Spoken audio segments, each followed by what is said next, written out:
Okay, I went to Vietnam prior to my 21st birthday,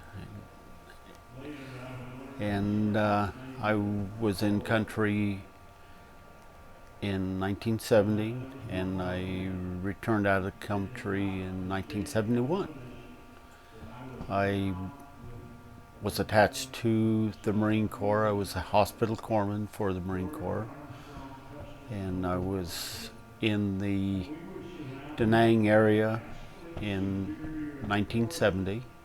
In 71, I was with 3rd Battalion, 1st Marines, Kilo Company for the majority of the time I was there. It been quite a while ago. You know, some of the things that I've thought about, and some of the things that I know that went on. Probably won't talk too much about that. I it, I really appreciated the Marines because they really take care of us as hospital corpsmen, which they phrased us as doc. You know, that was Especially if you're a grunt, you gotta love Doc. well, it was a badge of honor for us. You know, Yeah. and it's always been that way. Hmm. Uh, I remember times with the unit in certain things that certain places we went. You know, we were mostly in the far northern part of below the DMZ, but we were.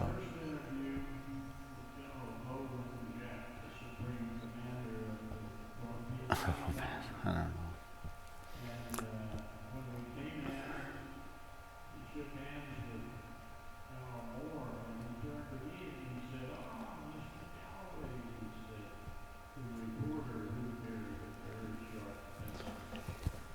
You go through some rough times. Rough times make you stronger, I suppose. Uh, Times I remember were being taken care of, and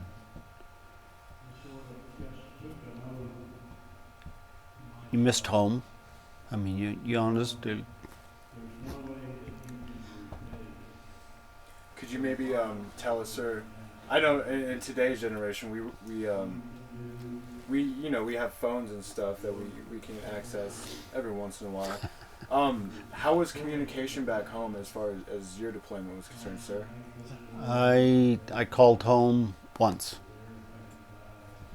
in the entire time that I was over there, and it was short, it was sweet, it was it was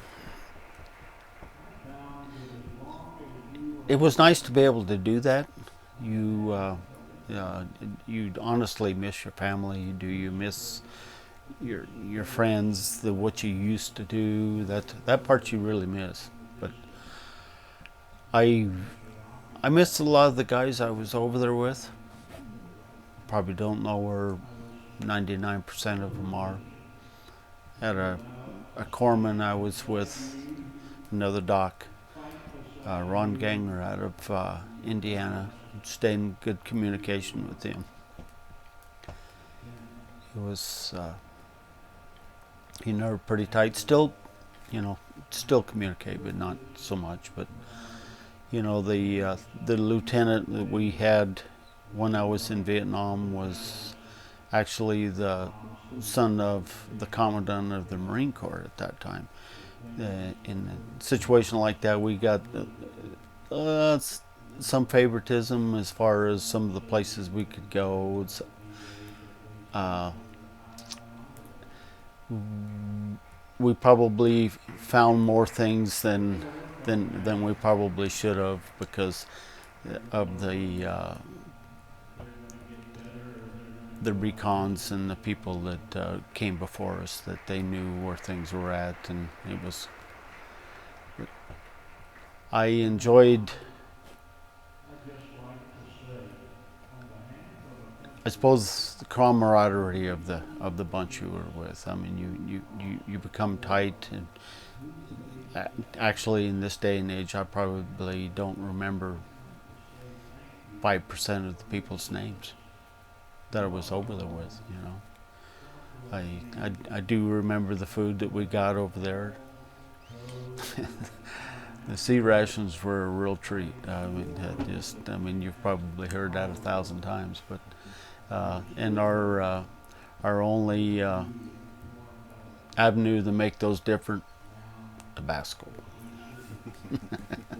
Tabasco sauce was, you know, it was a staple.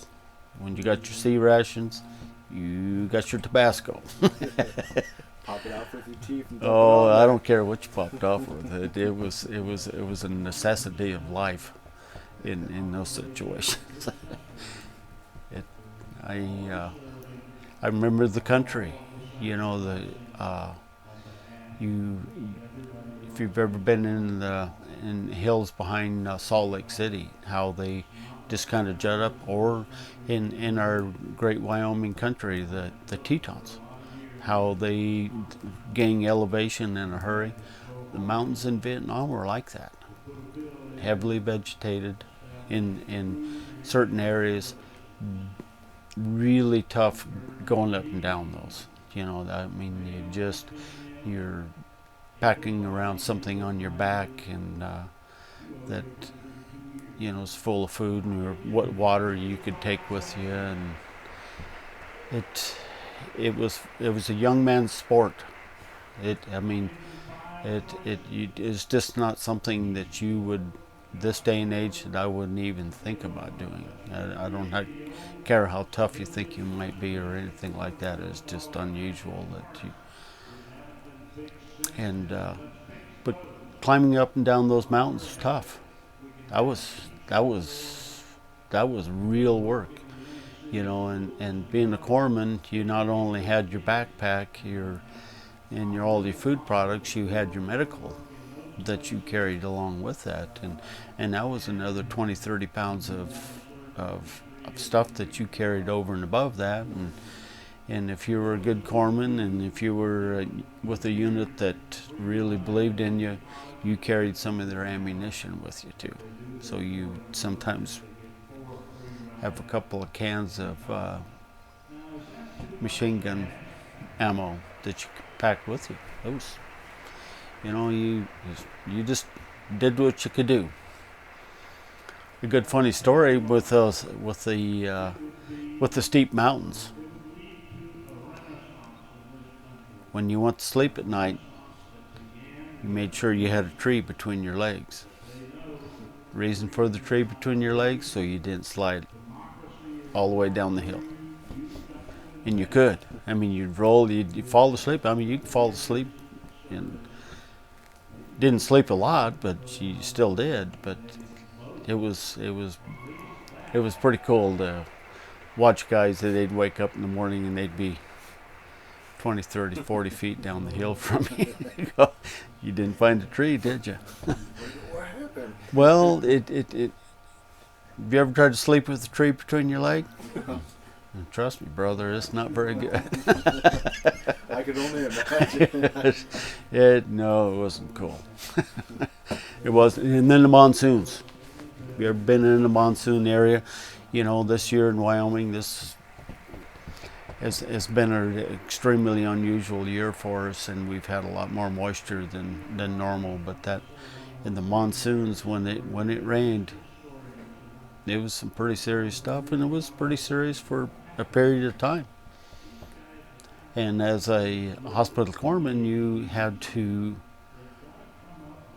help your guys to understand what happens to your body, how it breaks down, and one thing that you had a problem with when you had a lot of moisture, and if you've ever been in a bathtub too long, you can tell what it is. It just makes everything wrinkle. Well, it just draws all the fluids out of or the natural oils out of your body. Next thing you know, your skin cracks. Next thing you got is a bad infection. and they call that jungle rot. Very hard to get rid of. And the sad thing about it, with the only way as a corpsman you could do that for those poor guys, is you carried a toothbrush. Yes, yeah, just you bite on your finger, you bite on anything you can imagine, but that poor corpsman had to go in there and scrub that out of that sore, wherever it was at, and they'd scream. I mean, you go, brother, sorry. It's just a part of where we're at, what we're doing. But if we don't do this, your tail end of that is going to be just really detrimental to you. So you had to,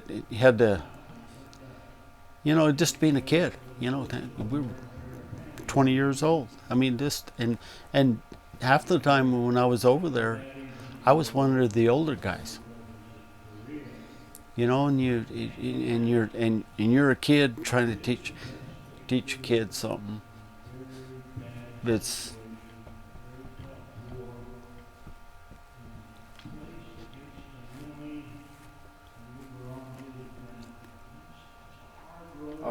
could you describe maybe your initial feelings, or what you initially felt when you actually landed in theater, sir? When you actually, when the tailgate dropped down, and what were your first thoughts that you can remember? Well, that brings up a little bit funnier story, but I'll get into what you're talking about there, because I did have that feeling. When you drop in the country and they drop, we flew in or on regular commercial airplanes. That's how we got there. And I mean, you step off that airplane and humidity hits you first, the heat and humidity both. And you're stepping off there, and I probably wasn't off the airplane probably 2 hours, and it was at the Da Nang Air Base, and they had a rocket attack that hit the area, and I'm just going, welcome to Vietnam. Is that a really a good feeling? No, oh hell no. And I'll tell you, one thing for sure is, if you have people that tell you that they've gone into that kind of a theater and told you they weren't scared, no, you are scared.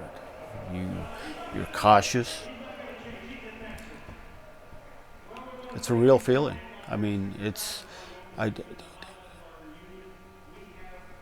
if you've had anybody jump out at you at a window that you weren't expecting, pretty close to the same feeling. It's the same thing when you got into your first firefight. You get in your first firefight, and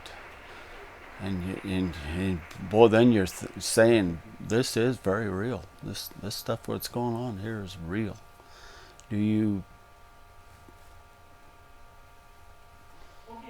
I called it my little man.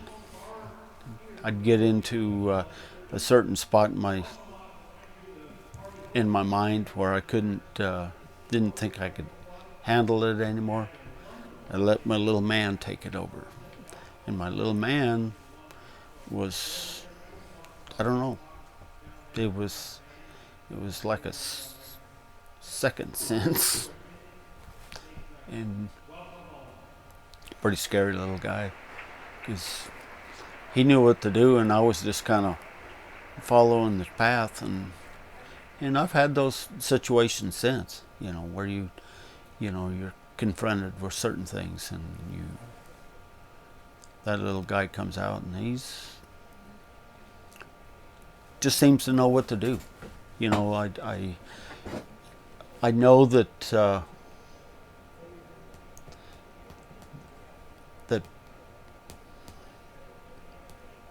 has probably caused a longevity scar, and back in our era, it was labeled flashback, and And if you had a flashback, it was just something that you had to find some way to work through it. And unfortunately, it became a situation where it was drugs, because drugs were very prevalent over there. I mean, I won't deny that in a heartbeat. And if I did, I'd be lying. And or alcoholism, or just becoming totally lost because you didn't want to have anything to do with it. And I'm glad at this day and age that they have recognized that, and especially in the field that I'm in, or was in at that time, it's an absolute necessity that they continue to do something.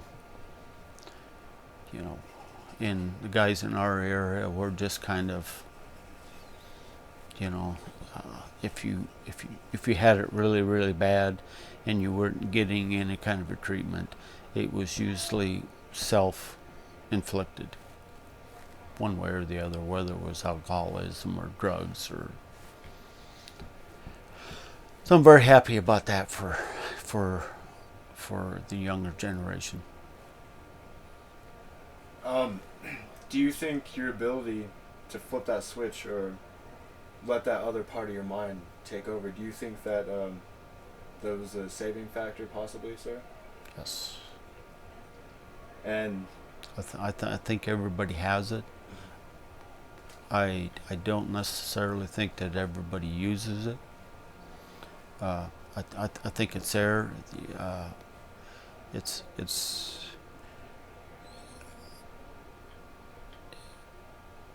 It's one of those things that you just, it's not something that it's a thought process. It's not. I mean, it's when you get into that spot, it's just almost like you've allowed it to go ahead and click in, and it's okay. Scary. It's scary because it's not you. I mean, it isn't. But works. And if it works, use it. Sorry, has it? I can appreciate where you come from. I guess staying along those lines, this is, I guess, more personal for me, and I guess I'll go ahead and state that. Transitional periods. You hear people talk about transitioning from a theater of deployment back to the United States. Was there any sort of period where you feel like it might have been difficult, or like a transitional period where coming back to the United States, where maybe flipping that trigger, or having to deal with that while you're back in the United States, sir? At the time that I left Vietnam, we left Vietnam in the clothes we were in when we came back out of the bush. Okay, boots, everything. All they took away was our weapons and our packs. Put us on an airplane, flew us to Okinawa. That was quite a transition. That all by itself. Now I can't even imagine doing that, going into that theater, from that theater going into an airplane and then landing in the States. They didn't do that at that time. They allowed you at least a short period of time, maybe, and for me it was like a 3-month period, and I think that 3-month period was probably really good for me. You know, maybe a month would have been okay, but the 3 months, it worked out okay. You need that transition. That's you cannot. I don't care how tough you think you might possibly. You cannot go from a theater like that back into public life immediately. It just will not work. Why would you what are your feelings on that? Why would you? Why do you believe it wouldn't work like that, sir? You are, if you're in a combat situation, you are in a complete different state of mind. I mean, you are so focused on what you're doing, how you're doing it. You don't have these outward distractions. Your emotions, even though you think about your family, you think about your loved ones and whatever, that's one thing. But the being taken from this point where you are pinpointing all your thoughts on certain things and very focused, and then you try to go back into a very relaxed thing, and all these people are it's too much. It is honestly too much for your mind. I mean, you just it, it and I worry that that does happen. You know, I mean, you need a little bit of a transition. It's not pretty.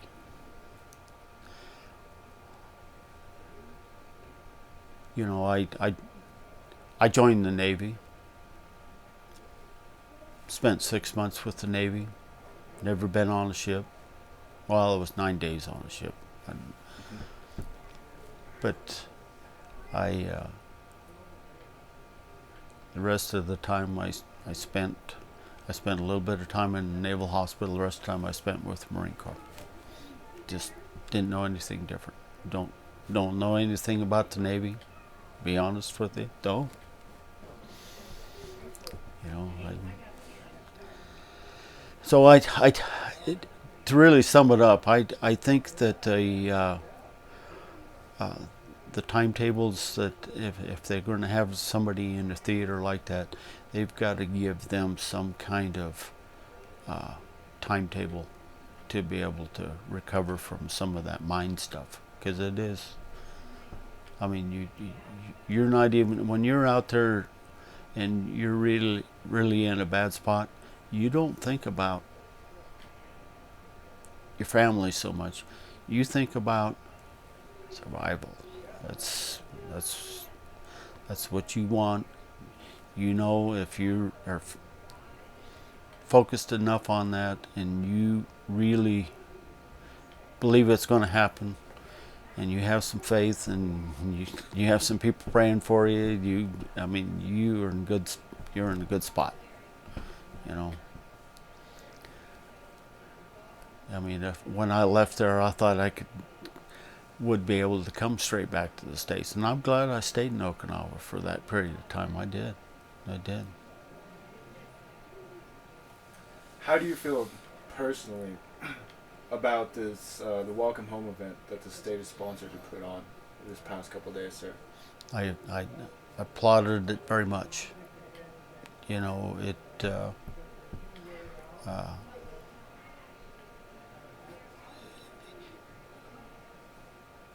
when the conception of it, you know, the thoughts about what was going on, and then all the things that went through with it, it was just kind of in the thought process. Actually, when you become involved in it and you are finally seeing it come to life, type of thing, emotional. Probably the hardest. I'm going to call it the hardest, but it wasn't really the hardest. It was honestly something that really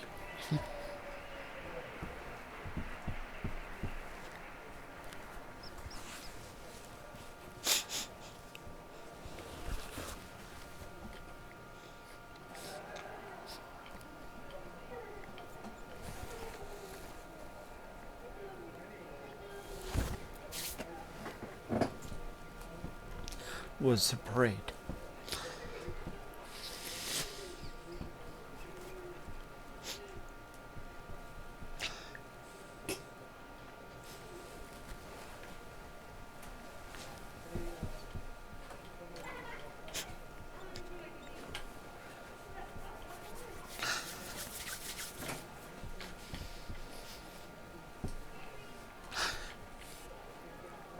when you finally have a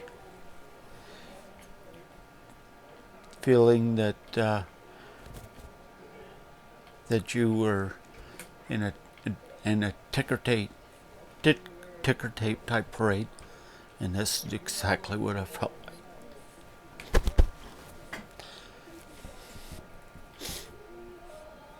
It wasn't a big hoopla, it wasn't a bunch of ticker tape, wasn't any of that. It was just a point in your life for the American public.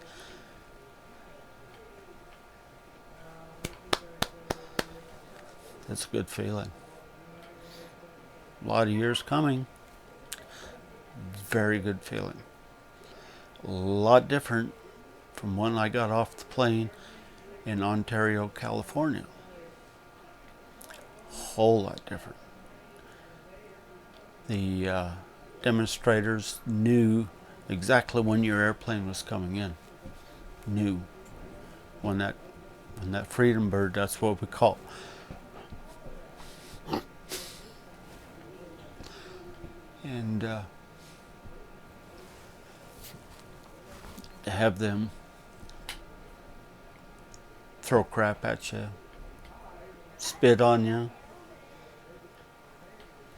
that's for a 20-year-old kid, that's a little disheartening, you know. It is.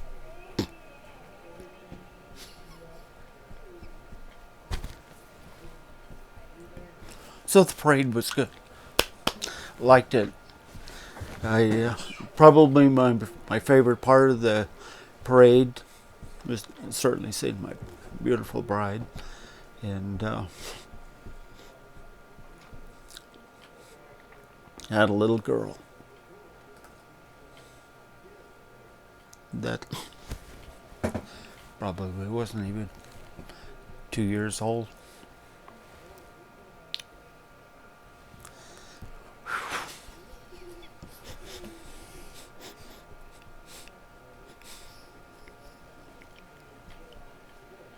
I'm glad that they did that. You know, I'm glad. Oh, I'm it really was. glad that you guys came. You know, Oh, I was totally impressed with the turnout. Was. Yeah. I don't know who in the world sponsored this whole thing, or how they did it, or why they did it, or I know probably why they did it, but it it was a wonderful thing, and I thank you, whoever was the front runner and everything that went on there.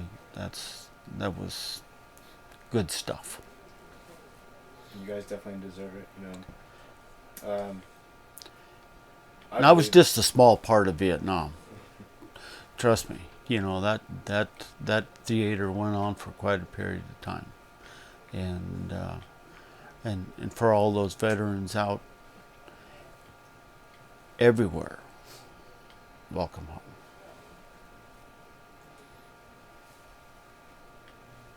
I got nothing else. That's cool. Do you guys have anything, or Craig? Do you have a question? Not at all, Gordon. Just thanks. That was. I told Larry that this has been one of the great events of my life. Oh. To listen to your stories and your comrades' stories. This has been absolutely wonderful. And I know that it takes some courage to come in here and visit. And I personally really appreciate it, so thank you. Oh, it's. I at first didn't think I was going to be able to do it. I didn't, you know. I had some strong reservations. So. I'm glad you did. You know what? You know, my granddaughter's going to be here in a couple of weeks. She'll see this, I promise. And any other grandchildren I'll ever have will as well. And I hope my grandchildren do too. You know, I think that's it's a legacy. You know, they're thinking, well, that's way back when. It's It part of isn't. your life. Oh, shoot. I mean, and I like life. I like it a lot. You know, I'm probably more of a jokester. I am a crier, but